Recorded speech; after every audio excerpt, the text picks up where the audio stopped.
আমরা বহু দুঃখার শিকার হয়েছি গত 54 বছর। আবার কি আরেকটা দুঃখা খাওয়ার জন্য আমরা তৈরি হচ্ছি? আমাদের যুবকেরা ঘুমায় নাই। সিংহরা যখন জেগে উঠবে, হেড শিয়াল তখন পালাতে বাধ্য হবে। আল্লাহ তাবারক ওয়া তাআলার শুকরিয়া আদায় করছি যে আল্লাহ আপনাদের সামনে আমাকে এখন হাজির হওয়ার তৌফিক দান করেছেন। আলহামদুলিল্লাহ। বাংলাদেশ আমাদের প্রিয় জন্মভূমি। আমরা এখানে আল্লাহর দরবারে অ্যাপ্লিকেশন করে দরখাস্ত করে আসিনি। আল্লাহ তার নিজের পছন্দ মতো এই দেশটিতে আমাদেরকে পয়দা করেছেন। আল্লাহ তাআলার এই মেহেরবানির জন্য আবার আমরা শুকরিয়া আদায় করি। আলহামদুলিল্লাহ। বিশ্বে বহু দেশ আল্লাহ তাআলা আমাকে নিয়ে গেছেন, দেখার সুযোগ হয়েছে। আমাদের দেশ ছোট, কিন্তু পুরাটা দেশের পিঠ হলো সবুজে ঢাকা। এরকম আরো 2-4টা দেশ বিশ্বে খুঁজে পাওয়া খুবই কঠিন। এই দেশের মাটির উপরটা সবুজে ঢাকা, মাটির নিচে আল্লাহ তাআলা অনেক খনিজ সম্পদ দান করেছেন। আমাদের পানিতে সম্পদ আছে, পানির নিচে সম্পদ আছে। একটা সম্পদের অভাবে আমরা জাতি হিসাবে বুক টান করে ঘুরে দাঁড়াতে পারলাম না। সেই সম্পদটাকে আপনারা বলবেন আশা করি, চরিত্রের সম্পদ। এই চারিত্রিক সম্পদের অভাবে আমরা বুক টান করে কোমর সোজা করে বিশ্বের দরবারে মাথা উঁচু করে দাঁড়াতে পারলাম না।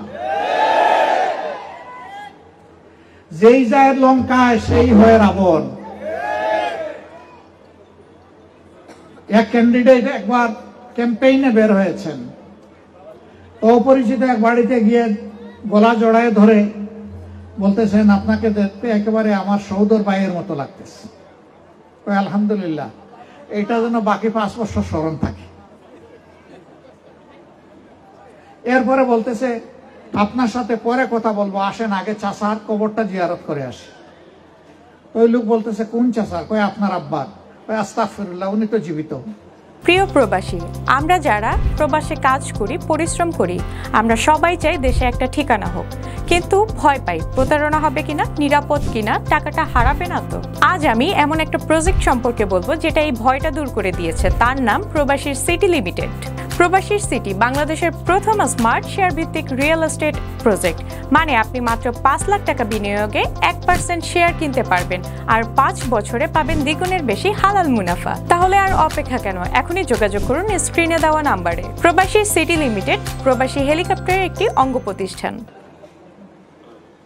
মানে কুনাকুনি মেরে দিছিল, যদি কাজে লেগে যায়। একটা কথা আছে না, যদি লেগে যায়। ওই রকম করে মন জয় করার জন্য জিতা বাপের কবর জিয়ারত করতে চায়। এটা হলো ইলেকশনের আগের অবস্থা। কিছু লোক, কিছু দল ইলেকশন আসার আগে বিশাল বিশাল ফিরিস্তি দিবে।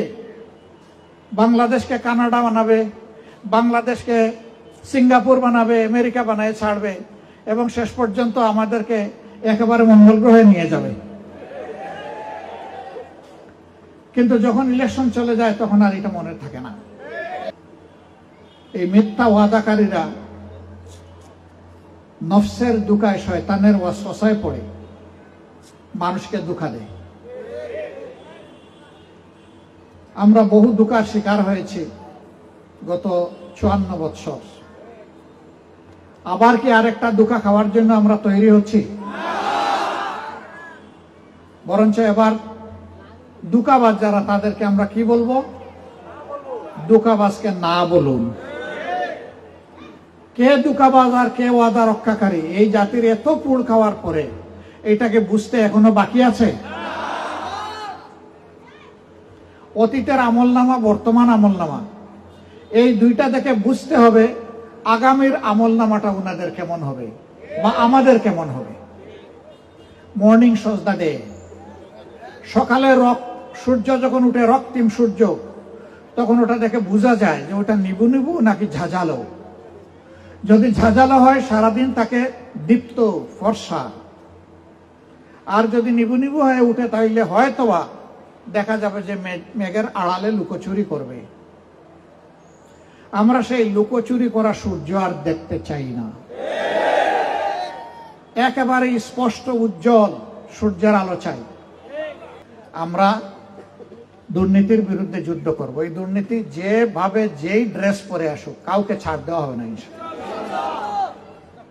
গরিব ধনী বুঝি না, কোন ভাষা কোন ধর্ম এটাও বুঝি না, বাংলাদেশে জন্ম নেওয়া প্রত্যেকটি নাগরিকের জন্য ন্যায় বিচার নিশ্চিত করা হবে ইনশাআল্লাহ।